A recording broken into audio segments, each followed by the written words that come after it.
법원과 검찰 요즘에 말하는 거 보면 굉장히 어리둥절해요. 일각에서는요, 법원과 검찰 모두 이게 앞뒤가 뭐가 안 맞는 거 아닙니까 지금요?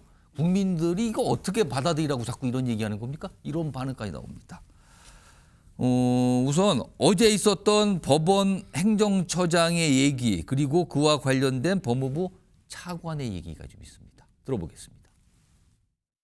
저희들은 이제 그 재판부, 취소결정 재판부의 입장처럼 이 부분에 대해서는 적시항구를 통해서 상급심의 판단을 받는 것이 좀 필요하다라는 생각은 가지고는 있습니다. 금요일까지로 제가 적시항고 기간이 남아 있는 것으로 알고 있고 신병은 석방하고 그리고 적시항고를 하고 이렇게 해서 판단을 받아본 선례가 있는 것 같습니다. 이 법원의 결정에 대해서는 부당하다고 생각을 해서 시정할 필요가 있다는 점 첫 번째 말씀드리고 즉시항고를 하게 되면 약간 위헌적인 소지가 농후할 수 있기 때문에 즉시항고를 해서 구속 집행이 계속 이루어진 순간부터 위헌 결정이 있을 때까지는 소급해서 위헌 법률에 근거해서 구금한 셈이 되기 때문에 나중에 본안 재판에서 굉장히 위험한 일이 발생할 수가 있습니다. 복잡하죠? 시청자 여러분께서 들어보셨지만 지금 무슨 얘기를 하는 거지? 이렇게 반응할 수 있어요. 우선 이 사안과 관련해서 오늘 검찰이 입장을 좀 냈습니다. 화면 좀 보겠습니다. 이겁니다. 윤석열 대통령 구속 취소 이거 법원이 그렇게 결정했잖아요. 이거 즉시항고를 안 했거든요. 검찰에서. 이 즉시항고를 포기한 거 이 입장 변화 없다. 흔들림 없어야 된다. 그리고 즉시항고 제기한 거 본안 재판에서 이거 따져보겠다. 이렇게 얘기를 했어요. 그래도 좀 어려울 수 있습니다. 제가 조금 이 서정빈 변호사 질문 겸 제가 설명을 좀 시청자께 드리면 이거예요. 우선 검찰은 법원이 윤석열 대통령 구속 취소 결정을 했는데 여기에 문제 제기를 안 했어요. 항고를 안 했습니다. 그리고 윤 대통령을 석방했거든요. 그런데 그러면서도 법원이 지적한 대로 구속 기간을 시간으로 계산 안 하고 계속 그냥 지금 한 대로 날로 계산할게요. 이렇게 한 겁니다. 그래서 많은 분들이 어리둥절했어요. 이게 뭡니까 도대체? 항고 안 하면서 또 날 계산 계속 한다는 건 앞뒤가 안 맞는 거 아닙니까? 이런 소리 들었거든요. 그런데요. 법원은요. 지금 구속 취소 결정한 거 법원이잖아요. 법원에서는 취소 결정을 하고는 법원 행정처장은 검찰이 이에 불복해서 즉시 항고해야 된다고 또 그래요. 이건 또 무슨 말입니까 지금? 자, 서정인 변호사. 법원이나 검찰 모두 뭔가 앞뒤가 논리적으로 안 맞는 거냐는 지적이 나오는데 이거 어떻게 받아들여야 됩니까 지금? 일단 말씀하신 것처럼 사실 통상의 경우다라고 한다면 법원 판단에 대해서 검찰의 판단과 다를 경우에 검찰이 이제 다투려고 하고 당연히 이제 법원 내부적으로는 법원 판단이 맞다라고 그래서 다투는 거 문제 있어요라는 게 원래 법원 입장이잖아요. 네, 그렇습니다. 근데 지금은 오히려 반대의 입장에서 서로 주장을 하고 있는 것 그러니까 같아서 검찰에서는 이거 항고 문제 제기 안 하고 포기할게요. 법원에서 오히려 왜 포기하세요? 문제 제기하시죠. 이거예요 지금. 네, 그래서 저도 이 상황을 어떻게 해석해야 될지가 상당히 조금 곤란하긴 한데 일단 적어도 제 생각에는 현재 이 구속 기간 판단에 대한 법원 판단에 상당히 이제 논란거리가 일단 존재한다. 많이 혼란스러운 상황이다. 그래서 이런 입장들이 서로 바뀌고 또 서로 대립하고 있는 상황이 아닌가라는 생각이 듭니다. 지금 말씀하신 바와 같이 이제 검찰에서는 일단 즉시 항고는 하지 않았지만 또 내부적으로 여전히 그 전에 관행대로 구속 일자는 날짜로 계산을 하겠다라는 입장이고 또 내부적으로 이 판단에 대해서 그러니까 즉시 항고를 포기한 점에 대해서 또 상당한 비판도 있는 것으로 알고 있습니다. 근데 또 법원 생각을 해보면 사실 이제 법원에서 재판을 할 때 일종의 교과서라고 볼 수 있는 법원 실무제요와 같은 그런 책들이 있는데 거기서는 사실 검찰의 기존 관행과 마찬가지로 구속 일정을 계산을 할 때 일자로 계산을 했습니다. 시간이 아니라. 그러다 보니 아마 추측컨대 법원 내부에서도 이번 구속 취소 결정의 그 근거에 대해서 상당히 반대하는 입장이 판사들 사이에서 좀 논란이 있다. 네, 그럴 수 있을 것 같습니다. 사실 변호사들 입장에서도 이 판단에 대해서 찬성 반대가 상당히 대립하고 있는 상황이기 때문에 충분히 그런 점을 예상해 볼 수 있을 것 같고 결국에는 그동안 수십 년 동안 이어져 온 관례를 이제 법률 해석을 통해서 바꿔버린 상황이기 때문에 이건 단지 법원뿐만 아니라 검찰뿐만 아니라 법원이나 혹은 법조계 전체적으로 상당히 혼란스러운 상황이라서 지금 이런 주장들이 오가고 있는 것 아닌가 이런 생각이 듭니다.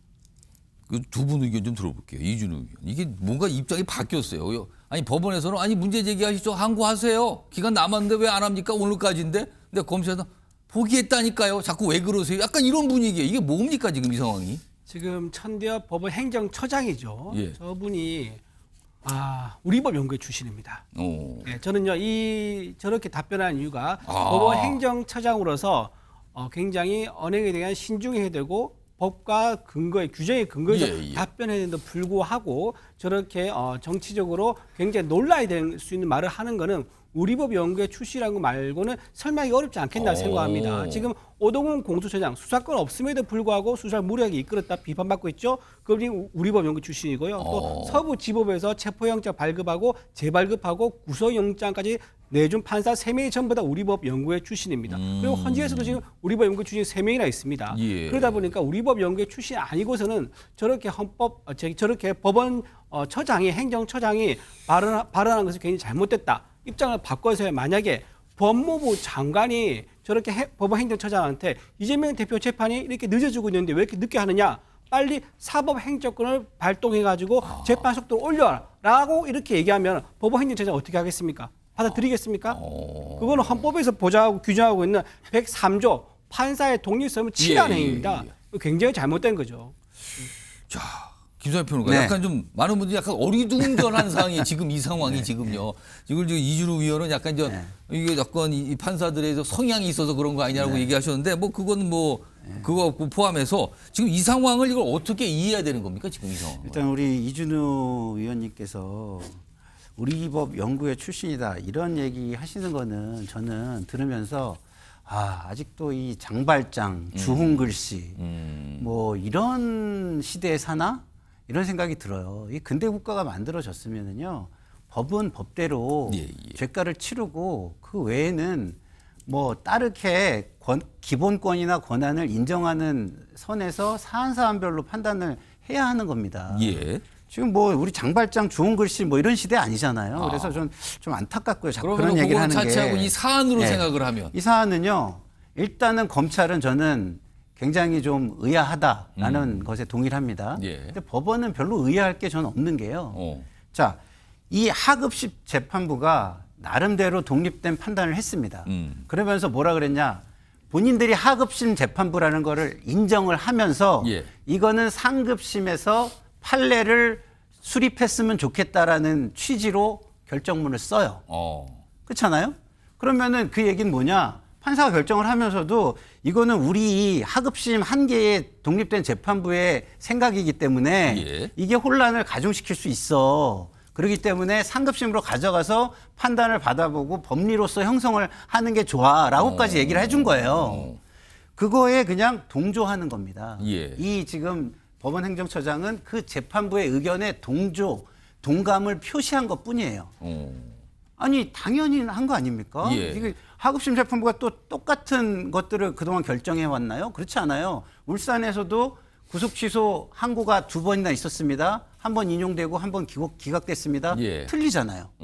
그럼 이런 것들 그리고 지금 검찰에서도 날짜로 해가지고 앞으로는 일해라고 얘기합니다. 이 기준은 어떻게 할 거예요? 상급심에서 최종심에서 결정을 해줘야 그게 판례가 법리가 되는 겁니다. 그래서 법리 형성을 하라는 취지이고 내부적으로 법원 행정처장이면 이 재판부의 취지도 파악을 해봤을 거예요. 내부적으로. 그렇죠? 그래서 그 취지에 동감을 표시한 것뿐이다. 전혀 독립된 재판부에 영향을 미치기 위한 발언으로 보기 어렵다 이렇게 생각합니다. 그럼 지금 이 혼란스러운 사항에 대해서 이준우 대변인께서는 이건 법원이 좀 이상합니다. 거기 문제 있는 것 같고요. 그리고 반면에 김상일 변호사께서는 검찰이 조금 이상하게 판단한 것 같아요. 약간 완전히 다르게 보셨어요. 이런 가운데 오늘 윤석열 대통령 측도 이 사안에 대해서 의견을 좀 내놨어요. 주장이죠. 들어보겠습니다. 즉시 항고는 검찰에서 판단해서 해야 될 일입니다. 그것을 법원 행정처장이 즉시 항고를 하라고 하는 듯한 취지로 답변하는 것은 삼권 분립의 정면으로 반하는 것입니다. 구속 취소 결정이 있고 석방 지휘가 이루어졌다는 것은 법적 규정의 체계로 보면 즉시 항고를 포기한 것으로밖에 볼 수 없습니다. 즉시 항고 포기에 다시 포기는 법상 허용되지도 않습니다. 포기의 포기란 표현까지 등장했네요. 서종인 변호사. 윤석열 대통령 쪽 얘기 좀 들어봤는데 내용 보니까 약간 검찰 쪽을 두둔하는 것 같은 생각도 드네요, 지금요. 네, 그렇습니다. 사실 이제 검찰이 기소를 한 상황에서 현 시점에 이제 검찰 편을 드는 듯한 그런 취지의 이거 발언이 굉장히 묘한데 또 상황이요 다소 지금. 묘하기도 한데 사실 뭐 제가 변호사 입장에 있다라고 하더라도 마찬가지의 그런 주장을 했을 것 같습니다. 사실 변호사 입장에서 가장 중요한 것은 이제 피고인 혹은 피의자가 구속 상태에서 재판을 받느냐 혹은 불구속 상태에서의 재판을 받느냐 이 부분이 무척 중요한데 예. 지금 상황에서는 당연히 이제 대변인의 그 대리인의 입장에서는 불구속 상태의 석방이 재판이 중요한 됐으니까 것이고 지금. 근데 또 한편으로는 사실 지금 결국 이 구속 취소와 관련해서 가장 문제가 됐던 구속 기간 산정 방식에 대해서는 지금 뭐 법원 입장, 검찰 입장 계속 다 입장이 서로 다른 상황입니다. 그리고 여기에 대해서 충분히 쟁점화가 될 수 있는 부분이고 만약 이 상황에서 검찰이 즉시 항고를 한다라고 한다면 이제 상급심 판단에 가서는 또 다른 판단을 받을 수도 있는 그래서 이 구속 취소의 결정이 바뀔 수도 있는 그런 상황이 분명히 이제 가능성이 있기 때문에 예. 그렇다면 변호인 입장에서는 이제 이 점을 우려했을 때 결국에는 이런 주장들을 하는 게 타당하지 않나 변호사 입장에서는 충분히 그럴 수 있다라고 생각이 됩니다. 즉시 항고에 포기에 포기 있을 수도 없어요. 그 말이 그 뜻이었군요. 포기하면 안 된다는 소리였네요. 알겠습니다.